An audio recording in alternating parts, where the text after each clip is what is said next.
നമസ്കാരം. എല്ലാവർക്കും പുതിയൊരു വീഡിയോയിലേക്ക് സ്വാഗതം.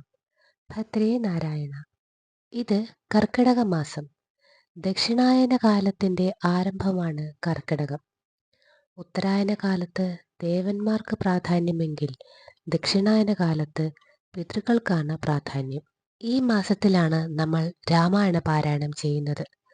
അധ്യാത്മജ്ഞാനത്തിൻ്റെ വഴിയിലൂടെ മുന്നോട്ടു പോയാൽ ദുരിതങ്ങളിൽ നിന്നെല്ലാം മോചനം ഉറപ്പാണെന്നാണ് രാമകഥ നമ്മോട് പറയുന്നത്.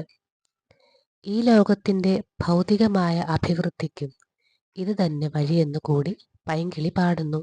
ശത്രുവിനാശനം, ആരോഗ്യം, ദീർഘായുസ്, സമ്പത്ത്, സുഖം എന്നിവ മാത്രമല്ല, അഭീഷ്ടകാര്യങ്ങൾ മുഴുവൻ നേടാൻ ഈ ആധ്യാത്മിക ജ്ഞാനത്തിലൂടെ കഴിയും എന്നാണ് പൈങ്കിളി പറയുന്നത്. ലൗകികതയെ തള്ളിപ്പറയുന്നില്ല രാമായണം.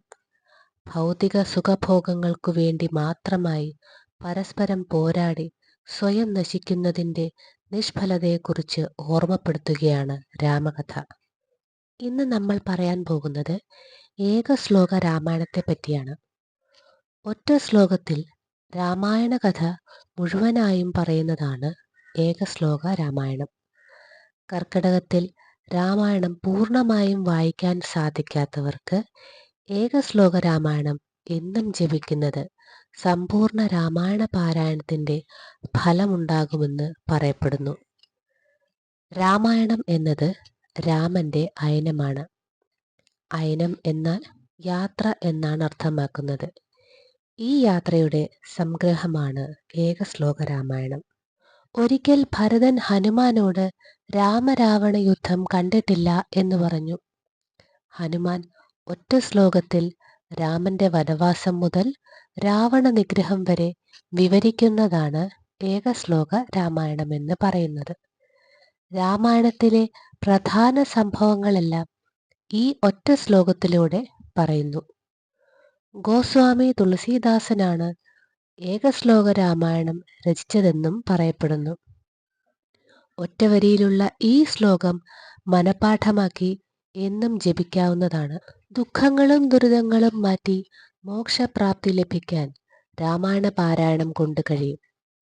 ഇതേ ഫലസിദ്ധിയാണ് ഏകശ്ലോക രാമായണം നിത്യവും ജപിച്ചാൽ ഉണ്ടാകുന്നത്. ശ്ലോകം ഇപ്രകാരമാണ്: പൂർവം രാമതപോവനാദിഗമനം ഹത്വാ മൃഗം കാഞ്ചനം വൈദേഹീഹരണം ജടായുമരണം സുഗ്രീവ സംഭാഷണം ബാലീ നിഗ്രഹണം സമുദ്രതരണം ലങ്കാപുരീദാഹനം പശ്ചാത് രാവണ കുംഭകർണഹരണം ഏതധി രാമായണം. ഇതാണ് ഏകശ്ലോക രാമായണം. ഈ ശ്ലോകം ചില വ്യത്യാസങ്ങളോടു കൂടിയും കാണാറുണ്ട്. രാമൻ വനത്തിലേക്ക് പോയി സ്വർണ്ണ നിറത്തോടെ വന്ന മാൻപേടയെ പിന്തുടർന്നു വധിച്ചു. വൈദേഹിയെ അപഹരിച്ചു. ജടായു മരണപ്പെട്ടു. സുഗ്രീവനുമായി സംഭാഷണമുണ്ടായി. ബാലിയെ നിഗ്രഹിച്ചു. സമുദ്രമാർഗം തരണം ചെയ്തു. ലങ്കയെ ദഹിപ്പിച്ചു. തുടർന്ന് രാവണനും കുംഭകർണനും വധിക്കപ്പെട്ടു. ഇത്രയുമാണ് ഏകശ്ലോക രാമായണത്തിൻ്റെ വാച്യാർത്ഥമായി പറയുന്നത്. ഏകശ്ലോക രാമായണത്തെ കൂടാതെ ഏകശ്ലോക ഭാഗവതവുമുണ്ട്.